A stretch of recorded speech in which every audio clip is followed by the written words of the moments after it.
El viento en el valle de Nocito no pide permiso. Golpea la roca viva, se filtra entre las grietas de la piedra calcárea y aúlla con una voz antigua, una voz que precede a la historia de los hombres. En estas cumbres, donde el invierno muerde con dientes de hielo y la soledad es la única compañera constante, camina una figura solitaria. No parece un héroe de las crónicas. A simple vista, es solo un anciano envuelto en pieles ásperas, con la barba enmarañada por la escarcha y los pies descalzos, insensibles ya al corte de la lasca afilada. Su piel, curtida por décadas de sol implacable y nieves eternas, es un mapa de cicatrices y resistencia. Camina lento, apoyado en un bastón de madera nudosa, mientras un rebaño de ovejas se agolpa a su alrededor buscando calor. Pero, si observamos con atención, hay algo que no encaja. Este hombre, que duerme sobre la tierra dura y comparte su pan con los perros, no nació en la miseria. Sus manos, ahora callosas, alguna vez estuvieron destinadas a sostener copas de plata en los banquetes de la nobleza. Sus ojos, hundidos y fijos en el horizonte plomizo, una vez contemplaron los viñedos de Aquitania. Es una paradoja viviente. Un hombre que fue esclavo, encadenado en los palacios más lujosos del invasor, y que sin embargo encontró su verdadera y absoluta libertad aquí, en la intemperie más brutal, donde ningún amo puede reclamar su alma. Nadie en el valle sabe realmente quién es. Los pastores locales lo miran con una mezcla de recelo y reverencia. Murmuran que las bestias salvajes no le atacan, que los lobos agachan la cabeza a su paso. Ven cómo, en medio de la tormenta que se avecina, cuando el cielo se torna negro como el juicio final y el granizo amenaza con destruir la vida, el anciano no corre a refugiarse. Se detiene, cierra los ojos, levanta una mano temblorosa hacia las nubes furiosas y el caos obedece. El viento amaina, transformándose en una brisa sumisa. No es magia, no es superstición. Es el poder de una fe que ha sido forjada en el fuego de la prueba y templada en el yunque de la soledad.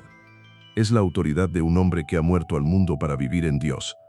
Para comprender cómo un niño de la nobleza francesa terminó convirtiéndose en el místico guardián de los Pirineos aragoneses, para entender el misterio de San Urbicio, debemos retroceder. Debemos viajar a un tiempo donde el mundo conocido estaba ardiendo y donde una vida fue interrumpida para siempre. Estamos en el siglo VIII. Europa es un continente fracturado, un tapiz rasgado por la violencia y el cambio. El antiguo orden romano es un recuerdo que se desvanece, y nuevas fuerzas chocan con la brutalidad de las placas tectónicas. Desde el sur, una marea imparable ha cruzado el estrecho, ha barrido la península ibérica y ahora desborda los Pirineos como una riada incontenible. El Islam avanza hacia el corazón de la cristiandad. En medio de esta tormenta geopolítica, en la ciudad de Burdeos, crece un niño llamado Urbicio. La Burdeos de su infancia era una ciudad que aún conservaba el eco de la grandeza galorromana.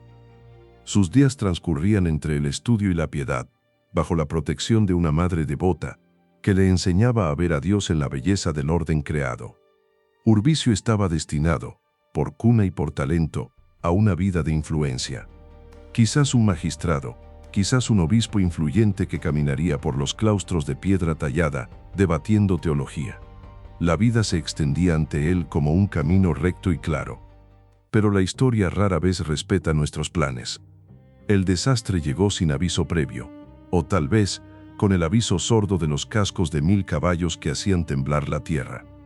Las tropas musulmanas, en su avance hacia el norte antes de la batalla de Poitiers, cayeron sobre la ciudad. Imaginemos el terror absoluto de ese momento. El cielo azul de la Aquitania oscurecido por columnas de humo negro y espeso. El sonido del metal contra el metal, los gritos de los defensores cayendo uno tras otro, el llanto de las mujeres y los niños siendo arrancados de sus hogares. En cuestión de horas, el mundo de Urbicio se desintegró. No hubo tiempo para despedidas. El niño, junto con su madre, fue capturado. En un instante, la nobleza se convirtió en mercancía. Las ropas finas fueron rasgadas, la dignidad pisoteada. Urbicio fue atado. Y en esa cuerda no solo iba su libertad física, sino el riesgo inminente de perder su identidad. ¿Qué sucede en la mente de un niño cuando ve su ciudad arder y es arrastrado hacia lo desconocido? El trauma de la captura Fue el primer cincelazo en la escultura de su santidad. Fue arrancado de su tierra, separado violentamente de su cultura y forzado a marchar hacia el sur, cruzando esas mismas montañas que, décadas más tarde, se convertirían en su santuario. Pero lo más doloroso no fue la caminata, ni el hambre. Fue la pérdida de su madre. Ya sea por la muerte en el camino, incapaz de soportar la brutalidad del traslado, o por la separación en los mercados de esclavos, Urbicio se quedó solo, huérfano en tierra extraña. Un cordero cristiano en medio de lobos que hablaban una lengua que no comprendía y adoraban a un Dios de una manera que le resultaba ajena. Era el fin de su vida anterior y el comienzo de una odisea espiritual que transformaría la tragedia en gloria. El paisaje cambió drásticamente. Atrás quedaron los bosques verdes y húmedos de Francia. Ante los ojos del joven esclavo se abría la inmensidad seca y luminosa de Al-Ándalus. Pudo haber sido Toledo, la antigua capital visigoda ahora bajo la media luna, o tal vez la emergente Córdoba. Lo cierto es que Urbicio fue sumergido en un mundo de arquitectura geométrica, de patios con fuentes que cantaban al unísono y de llamadas a la oración que hendían el aire 5 veces al día desde los alminares. Aquí, en el corazón del dominio musulmán, Urbicio aprendió la lección más difícil del cristianismo: la humildad. Su vida cotidiana se convirtió en una rutina de servicio silencioso. Dejó de ser un noble para ser una herramienta, un objeto propiedad de sus amos paganos. Pero mientras sus manos servían el vino, limpiaban los establos o trabajaban la tierra bajo el sol abrasador, su mente construía una fortaleza inexpugnable. En el secreto de su corazón, Urbicio levantó una catedral invisible. No podía asistir a la liturgia, no había campanas que marcaran sus horas, pero él convirtió su respiración en oración. Mientras otros esclavos se dejaban consumir por el odio hacia sus captores, o caían en la desesperanza, entregándose a las costumbres de la nueva tierra para sobrevivir, Urbicio optó por la resistencia del espíritu. No odiaba a sus amos, rezaba por ellos. Transformó la humillación diaria en una ascesis rigurosa, ofreciendo cada tarea, cada insulto y cada momento de fatiga como un sacrificio vivo. La tradición hagiográfica nos cuenta que, incluso la naturaleza, reconocía la santidad latente en el joven cautivo. Se narra que, encargado de cuidar a los perros de casa de sus señores, Urbicio debía alimentarlos. Sin embargo, su piedad era tal que, incluso en la esclavitud, buscaba respetar los preceptos de su fe. Y se dice que los animales, bestias irracionales, respetaban su ayuno. Se cuenta que los perros no tocaban la carne los viernes si era Urbicio quien la servía, como si la presencia del santo impusiera un orden sagrado incluso sobre el instinto animal. Otros relatos hablan de cómo los bueyes y las mulas obedecían sus susurros mejor que los látigos de los capataces. Había una paz en él, una serenidad que desarmaba la crueldad de su entorno. Este fue el verdadero milagro del cautiverio. No fue una fuga espectacular ni una batalla ganada con espada. Fue el milagro de la madurez espiritual. El niño asustado de Burdeos murió en las llanuras de España y en su lugar nació un hombre de Dios, templado como el acero. Urbicio comprendió que su libertad no dependía de las cadenas en sus muñecas. Comprendió que podía ser libre en medio de la esclavitud si su alma pertenecía únicamente a Cristo. Y fue esa libertad interior la que preparó el terreno para el siguiente gran capítulo de su vida. No escaparía por rebelión ni por deseo de volver a la comodidad. Escaparía porque Dios tenía una misión para él, una misión que requería caminar hacia el norte, no como un fugitivo sino como un peregrino portador de un tesoro incalculable. Los años pasaron y las fronteras de la reconquista se movían como mareas de sangre y tierra.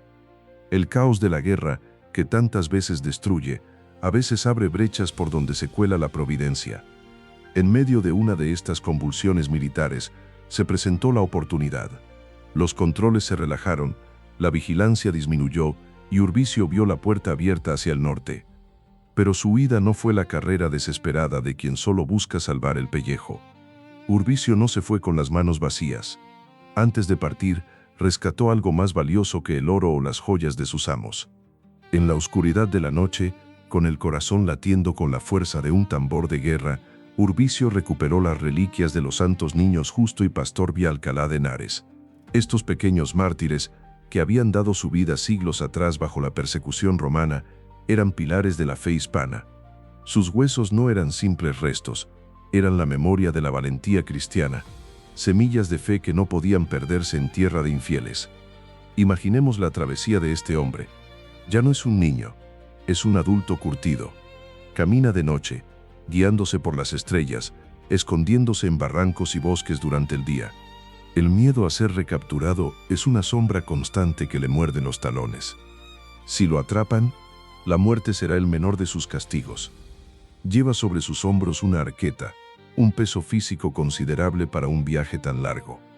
Atraviesa la meseta central, cruza ríos gélidos y montañas escarpadas. Pero, paradójicamente, ese peso físico le proporciona una ligereza espiritual inmensa. No camina solo, camina en compañía de los santos. Se siente un mero instrumento, un portador, un burro de carga para la gloria de Dios. Su destino inicial fue el reino de Asturias, o quizás las tierras de Galicia, según recogen algunas tradiciones. Zonas donde la cristiandad resistía y se fortalecía. Allí depositó su preciada carga, entregó las reliquias, cumpliendo su misión. Fue recibido con gratitud, quizás incluso con honores. Los monjes y nobles de la zona libre le habrían ofrecido refugio, una celda cálida en un monasterio, comida segura, el respeto merecido por su hazaña. Y aquí surge el gran conflicto interno, el punto de giro definitivo en la vida de San Urbicio. ¿Por qué no se quedó? Tenía derecho al descanso. Había sufrido la esclavitud, había arriesgado su vida, había salvado el patrimonio espiritual de la Iglesia. Podría haber vivido sus días en paz, rodeado de hermanos, cantando salmos bajo un techo seguro. Pero el silencio lo llamaba. Urbicio sintió que la seguridad del monasterio era, a su manera, otra forma de cautiverio para su alma. Había conocido a Dios en la soledad forzada del esclavo, y ahora anhelaba buscarlo en la soledad elegida del eremita. No quería ser honrado por los hombres, quería ser olvidado por el mundo para ser recordado solo por Dios. La llamada del desierto resonaba en sus oídos más fuerte que las campanas de la iglesia. Y así, rechazando la comodidad, volvió a calzarse las sandalias, tomó su bastón y dirigió su mirada hacia el este, hacia las montañas de Huesca, hacia las cumbres donde el cielo toca la tierra y el hombre se encuentra con su propia pequeñez. Su peregrinaje lo llevó hacia la cuna de lo que un día sería el reino de Aragón. Los Pirineos se alzaban ante él no como una barrera, sino como un altar gigantesco de granito y nieve. Esta cordillera siempre ha sido más que geografía, es una muralla espiritual, un lugar donde lo divino parece descender por las laderas. Se dice que pasó por San Juan de la Peña, aquel lugar mágico donde la roca roja parece cobijar la historia misma del Grial y de los reyes. En aquel entonces era un refugio de anacoretas, una colmena de santidad oculta en la roca. Urbicio respiró ese aire, pero su destino estaba aún más profundo en la montaña, más lejos de cualquier ruta transitada. Llegó a la zona de Cercué y Bió, en el corazón del Sobrarbe. Y aquí, ejecutó su acto de humildad más radical. Urbicio, el noble de Burdeos, el hombre culto que hablaba latín, el héroe que había salvado las reliquias de los mártires, ocultó todo. Enterró su pasado. Se presentó ante los lugareños no como un santo ni como un sabio, sino como un simple pastor. Un vagabundo dispuesto a trabajar a cambio de un mendrugo de pan y un rincón en el establo. Nadie supo su origen. Para los pastores de la zona, solo era Urbes, el extranjero callado y trabajador. Esta decisión teológica es profunda. Es lo que los griegos llaman kenosis, el vaciamiento de uno mismo. Al igual que Cristo se despojó de su rango divino para hacerse hombre y esclavo, Urbicio se despojó de cualquier pretensión de estatus. Eligió la vida más baja en la escala social de la época. La vida del pastor en los Pirineos no tiene nada de romántica. Es brutal. Es soportar el frío que congela los huesos en las noches al raso. Es caminar por precipicios buscando la oveja perdida. Es defender el rebaño de los depredadores con nada más que un palo y coraje. Urbicio abrazó esta dureza con alegría. En la soledad de los pastos de altura, encontró su monasterio sin muros. Cada amanecer sobre el monte perdido era un himno. Cada tormenta, una lección de temor de Dios. Se convirtió en el buen pastor, no solo cuidando de las ovejas animales, sino velando espiritualmente por la tierra que pisaba.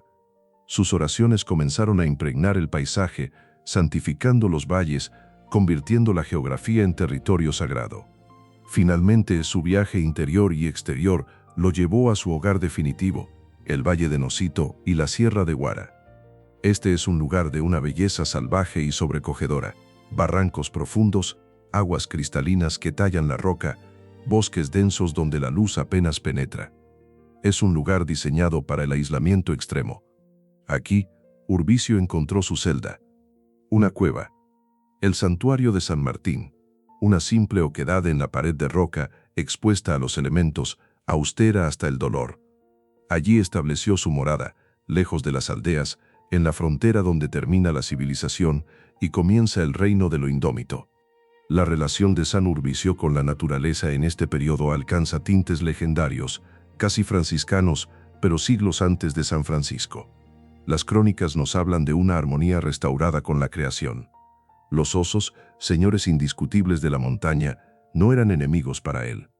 La tradición cuenta cómo una de estas bestias, que solía atacar los rebaños, fue amansada por la sola presencia del santo, llegando incluso a ayudar en las labores de labranza, como si reconociera en Urbicio a un nuevo Adán, un hombre sin la mancha del pecado que enemista a la creación. Pero su aislamiento no fue egoísta. En la tradición cristiana, el eremita se aparta del mundo para sostenerlo mejor. Urbicio se convirtió en un pararrayos espiritual para todo el valle. Desde su cueva, su oración incesante protegía a los pueblos de Nocito. Los lugareños, que al principio lo veían como un extraño, comenzaron a percibir la luminosidad que emanaba de su persona. Notaban que cuando Urbicio estaba cerca, las cosechas eran mejores que sus consejos. Dados con pocas palabras y voz suave, tenían el peso de la profecía. Que los enfermos encontraban alivio con solo estar en su presencia. Comenzaron a subir a la montaña no para buscar al pastor, sino para buscar al hombre de Dios. Le pedían que intercediera para que lloviera en tiempos de sequía, o para que cesaran las granizadas. Y el cielo escuchaba a Urbicio, porque Urbicio había pasado toda su vida escuchando al cielo. Era la santidad oculta, silenciosa, que no necesita púlpitos ni libros, sino que se predica con la vida. San Urbe se había fundido con la montaña, convirtiéndose en una roca viva de fe para las gentes del naciente Aragón. Los años pesan, incluso para los santos. El cuerpo de Urbicio, desgastado por los ayunos, el trabajo físico y el frío interminable, comenzó a fallar. Él, que conocía los ciclos de la vida observando la naturaleza, supo que su propio invierno había llegado. Imaginemos al anciano, con la visión ya nublada, dando una última mirada a las montañas que habían sido su claustro y su catedral. No había miedo en su rostro, solo la serena expectativa del encuentro. El 15 de diciembre, en la profundidad del invierno, cuando el valle duerme bajo un manto blanco, Urbicio entregó su espíritu. Murió como vivió, en pobreza, en humildad, sobre la tierra dura de su cueva. Quizá rodeado de unos pocos pastores fieles que velaban su agonía con lágrimas silenciosas. La muerte, sin embargo, no trajo el olvido, sino la revelación. Dicen las crónicas que un olor sobrenatural inundó la cueva y el valle, un olor a santidad, que desafiaba el hedor de la muerte y la humedad. Y ocurrió un último prodigio, un signo para los hombres de poca fe, aunque la nieve cubría todo el valle de Nocito, haciendo intransitables los caminos, el sendero que llevaba hasta su cuerpo permaneció limpio y seco. La nieve respetó el camino del santo, como si la propia montaña abriera paso para que los fieles pudieran subir a despedirse de su protector. La canonización de San Urbicio no esperó a los decretos de Roma. Fue inmediata, fue popular, fue un grito unánime de las gentes del Sobrarbe y de Huesca. «¡Santo! ¡Santo es el pastor!», clamaban. Construyeron un santuario sobre su tumba, incrustado en la roca que tanto amó. Su cuerpo se convirtió en el tesoro más preciado de la región. Durante siglos, en tiempos de sequía extrema, las comunidades organizaban rogativas, sacando el cuerpo del santo en procesión para pedir el agua del cielo. Y la lluvia llegaba confirmando que el pacto entre el pastor y su Dios seguía vigente más allá de la muerte. Urbicio, el niño esclavo, el fugitivo, el pastor solitario, se convirtió en la piedra angular espiritual de una identidad. Su legado no fue de poder político, sino de resistencia y fe enraizada en la tierra. La vida de San Urbicio es un viaje circular y asombroso. Comenzó como un niño noble en Burdeos, fue arrastrado como esclavo a las tierras del sur y terminó ascendiendo como un santo eremita en las cumbres del norte. Pero su historia es más que una biografía antigua, es un espejo para nosotros hoy. En un mundo obsesionado con la fama, el ruido y la visibilidad constante, Urbicio eligió el silencio y el anonimato. En un tiempo donde buscamos la libertad en la ausencia de compromisos, él nos enseña que la verdadera libertad no depende de las circunstancias externas, se puede ser libre con cadenas y esclavo en un palacio, sino de la disposición del alma hacia Dios. Él convirtió su esclavitud en oración y su soledad en comunión. San Urbes sigue allí, en espíritu, custodiando los valles de Huesca. Su santuario es un recordatorio de piedra de que la santidad es posible en cualquier circunstancia. Si alguna vez viajas al norte de España, adéntrate en el valle de Nosito, busca el santuario de San Urbes. No vayas solo a ver el paisaje, ve a escuchar lo que el santo tiene que decirte. Busca tus propios momentos de ermitaño, apaga el ruido del mundo y encuentra esa catedral interior que Urbicio construyó en su corazón. Porque quizás, si guardas suficiente silencio, aún podrás escuchar, entre el silbido del viento en las rocas y el rumor de los árboles, la oración eterna del pastor que encontró a Dios en la soledad de la montaña.